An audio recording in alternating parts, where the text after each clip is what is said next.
shampoo de bebê. É gostoso.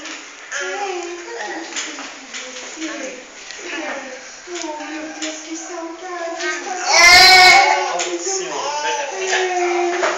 Tão linda, tão feliz, tão contente.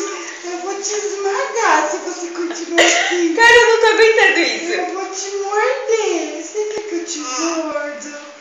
Você não tá de bola hoje, não? Tá de bolinha? É. Que linda. Agora eu vou ter que te beijar. Ai, eu vou ter que beijar.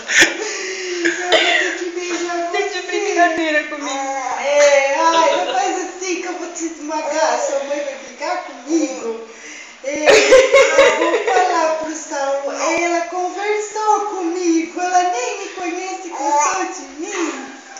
E foi tudo bem a nossa conversa. Gente, olha como ela tá prestando atenção. Ai, que delícia. Gosto de conversar. Sou mulher desde pequena. Quero conversar 7.000 palavras.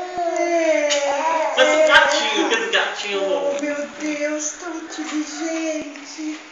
Tão inteligente, Joyce. E só tem 2 meses. Nossa, muito inteligente. É muito esperta, só tem 2 meses. Esperta. 2. Quer conversar mais? Quer? Então tá. Vamos falar sobre o Saulinho. O Saulinho foi pra chácara e você não sabe.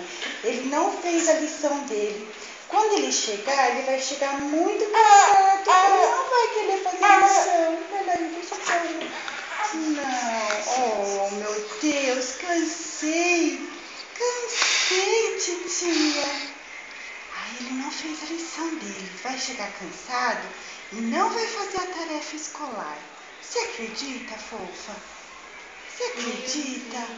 Cansei, falei as 7.000 palavrinhas. Que palhaçada. Ai, deixa. O papai do céu de proteja, viu?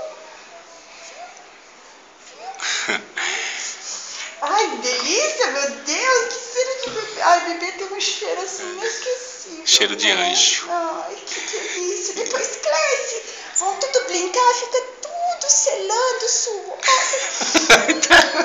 Tudo selando suor. Aonde? Eita, o papai. Vai tirar o papai. Eu gostei. Conversando com a Bia? Deixa eu ver a tia conversando com a Bia. Gostei dela, viu, tia? Você me traiu. Você me traiu, sua Dá tchau, dá. Ai, Dá tchau. Faz quero vir